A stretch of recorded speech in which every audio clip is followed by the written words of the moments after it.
In the meantime, President Obama was hitting the media coverage of this race just yesterday. Listen to this. And Donald Trump says stuff every day that used to be considered as disqualifying for being president.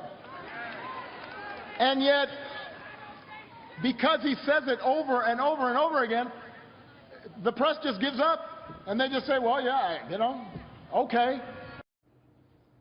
All right, look at some of these headlines, though. Do you agree that the media has been lopsided going after Hillary Clinton and giving a pass to Donald Trump? I don't know. I mean, these are just a curse examination of just some of the latest ones.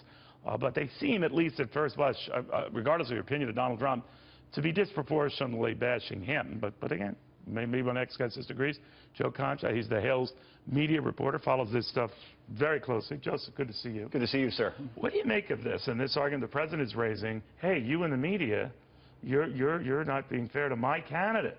Actually broke 2 ribs on the way over here from laughing at that statement so much, that Donald Trump is somehow getting favorable press, and including on Hillary Clinton's health. You hear a lot of people like Harry Reid saying that, well, we got to look at Trump. He's not so thin. And Christina Amanpour saying that, can't a girl just have a day off before really musing and really thinking about the good old days when the media used to hide and cover up for FDR and JFK because we would have never had those great presidents? This is an argument that a serious journalist actually made. Here's the bottom line.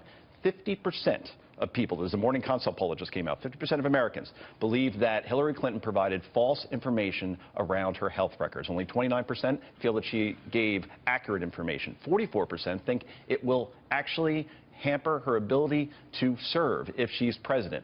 This isn't a gender-based argument. This isn't Trump not getting enough scrutiny, all right, at least on the health issue. That's something that we really have to pay attention to, that people saw that video last week. Thank God, taken with a camera, a citizen journalist that otherwise it never would have been captured. They would have been able to get away with just saying she had to leave early, no big deal. I think that video is so devastating that that's having an impact on the numbers that you're presenting today, Neil. I was just surprised that any just cursory examination of headlines and go up to sites, yours included, would say that they do the once-over on Donald Trump, as they should. But they don't really do it to the same degree on Hillary Clinton. Now, we all live through the prism of our biases and our candidates. But I am wondering if Donald Trump then benefits from the fact that it's the president going after him, constantly using his name, constantly calling him a fool, whether that actually in the flip way benefits Trump. Benefits Trump in terms of he's constantly getting criticism, not only from his own party, but obviously Democrats, never Trumpers, the whole thing, right? So after a while, does it have a numbing effect? Yeah, I believe it does. But it's not because Hillary Clinton is somehow getting a pass or Hillary Clinton's getting more scrutiny. I'd say both sides, they're so unpopular, the candidates. And we never talk about policy, by the way. Tell me what the educational... But even Matt Lauer got it, right? In the forum they did where because he grilled Hillary Clinton, just to a minor degree, everyone noticed the grilling and interrupting her. Didn't really notice the grilling with Donald Trump and interrupting him. Now, again, we all live in our own heads on this one, the prism of our point of view. Sure. But just an objective read of that was he was kind of going after both of them. Lauer was shamed after that, and I feel sorry for Lester Holt right now, because every journalist out there who went after Lauer and basically just ostracized him, he won't be allowed in the Hamptons for years as a result of this.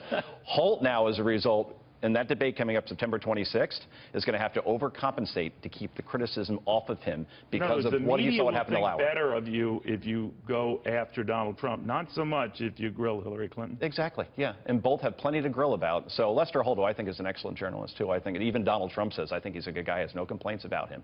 A guy who really steadied the ship after Brian Williams left. No one really has any complaints about him. I hope he just does his job, asks questions of both sides. But either way, he's going to get criticized because unless you basically kneecap Trump, like something out of the movie Gladiator, that chariot scene, where it's gore and just death. We saw it happen to Megyn Kelly. I think the same thing's going to happen to Lester Holt if he isn't disproportionately going after Donald Trump in that Real quickly, I did find it odd where the president said, you know, if you criticize, you brush it off. Obviously talking about Donald Trump and his thin skin, as he put it. But the president doesn't forget criticism. He has what's called Irish amnesia. I know you're Italian. I'm Irish. My mother's maiden name is Gallagher. That's where you forget everything but the grudge. And President Obama's had a grudge against this network or against the media in general anytime he's been criticized, and he brings it up a lot. I've never seen a president criticize the media more than we have President Obama. We never saw it with George W. Bush, and we never really saw it with Bill Clinton either. Yeah, but anytime I hear Democrats complain about the coverage of their candidate versus the others, there's something... And it doesn't work. Complaining about the media, Republicans will tell you it works within your little bubble. The American public does not care. Perception becomes a reality. It's something like that. Joe Concha, thank you very, very much.